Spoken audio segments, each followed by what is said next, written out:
শুভেন্দু অধিকারীর সভা থেকে ফেরার পথে বিজেপি কর্মীদের উপর হামলা। ঘটনাটি ঘটেছে মালদা রতুয়া থানা বাহারাল বাসস্ট্যান্ড সংলগ্ন এলাকায়। এই ঘটনায় গুরুতর জখম হয়েছে উত্তর মালদা যুব মোর্চার জেলা সম্পাদক সহ আরও 4 জন।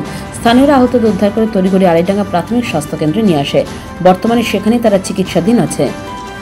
এদিন মালদা উত্তরে বিজেপি প্রার্থী খগেন মুর্মুর সমর্থনে একটি জনসভার আয়োজন করা হয়েছিল রতুয়ায়।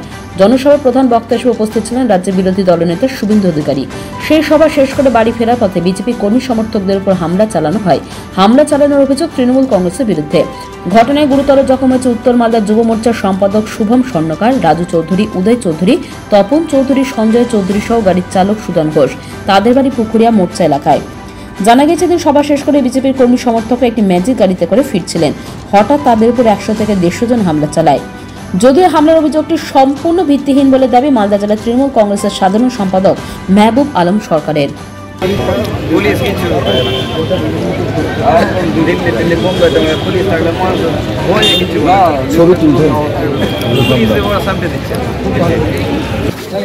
মাননীয় আমাদের যে শুভেন্দু অধিকারী মহাশয়ের যে প্রোগ্রামটা ছিল আজকে রতুয়াতে, সেই প্রোগ্রামটা শেষ হওয়ার কনভয়টা শেষ হয়ে যাওয়ার পর কনভয়ের সাথে সাথে যখন আমাদের আরও কার্যকর্তার গাড়ি বেরিয়ে গেছিলো, তো আমরাও সাথে ছিলাম। তখন রতুয়া স্ট্যান্ডে মানে বাহারাল স্ট্যান্ডে আমাদেরকে এলোপাথারি মারধর করা হয়।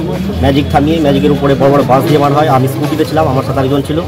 একটা বাস প্রথমে আমার মাথায় পড়ে, আর আরেকবার বাঁচাতে গেছি তো আমার হাতে পড়েছে। দিয়ে তখন আমি ওখানে পড়ে থেকে যাই। তখন আমার পরবর্তী কার্যকর্তারা পিছনে ছিল, তারা আমাকে হসপিটালে নিয়ে আসে। ছিল প্রায় 100 কানেকের উপরে তৃণমূলের দুষ্কৃতীরা ছিল, গুন্ডা বাহিনীরা। আমরা গেছিলাম আজকে মাননীয় শুভেন্দু অধিকারী মহাশয়ের জনসভাতে। আমরা স্কুটিতে 2 জন ছিলাম, আরও আমাদের অনেক কার্যকর্তারা ছিল। আমাদের কেন হামলা আমরা কি করবো, আমাদেরকে অ্যাটাক করে মানে বলে মারা। আমরা বিজেপি করি, মেরেছে তৃণমূলের লোকেরা। বিজেপি ফ্ল্যাগ দেখে দেখে আমাদের গাড়িগুলোকে থামানো হয়েছে, ম্যাজিক থামানো হয়েছে, ধরে ধরে মারা হয়েছে, জিজ্ঞাসা করা হয়েছে বিজেপি করিস, গাড়ির কাঁচও ভেঙে দেওয়া হয়েছে, ফ্ল্যাগগুলো ছিঁড়ে ছিঁড়ে। আমরা প্রায় আনুমানিক 6-7 জন আছি এখানে। পুরো ঘটনাটাই মিথ্যা এবং সাজানো। এই ধরনের কোনো ঘটনা সেখানে ঘটেনি। শুভেন্দু অধিকারীর জনসভায় কোনো মানুষজন যায়নি, লোকজন হয়নি। সেই জন্য তৃণমূলকে বদনাম করার জন্য বিজেপির মানুষরা এভাবে বদনাম রটানোর চেষ্টা করছে।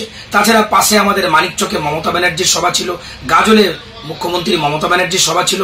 তাই আমাদের নেতা কর্মীরা এবং তৃণমূলের কর্মীরা সেখানে যায়নি। এটা বিজেপিরা তৃণমূলকে বদনাম করার চেষ্টা করছে, কারণ ওনারা জানে যে উত্তর মালদায় এখানে খগেন মুর্মু জিততে পারবে না, এখানে প্রসূন বন্দ্যোপাধ্যায় জিতবে। সেই জন্য তৃণমূলকে বদনাম করার জন্য বিজেপিরা এই ধরনের একটা কুচক্রান্ত চালাচ্ছে। পুরোটাই মিথ্যা। আপনার নাম এবং কি দায়িত্ব? আমার নাম হচ্ছে মেহবুব আলম সরকার রাজু। আমি মালদা জেলা তৃণমূল কংগ্রেসের সম্পাদক। পাথর ছাড়াই প্রতিকার সম্ভব। মালদার প্রাচীনতম ভৃগু বংশ জ্যোতিষী পণ্ডিত এস শাস্ত্রী। দাম্পত্য সমস্যা, বিবাহে বাধা, ব্যবসায় অবনতি, পরীক্ষায় অকৃতকার্যতা, ভাগ্য গণনা, গোষ্ঠী বিচার, ঠিকুচি গোষ্ঠী এবং মৃত্যু ছাড়া সকল সমস্যার সমাধানের জন্য যোগাযোগ করুন জগদম্বা জ্যোতিষ কেন্দ্র, বিবেকানন্দ স্কুলের পাশে, মালদা।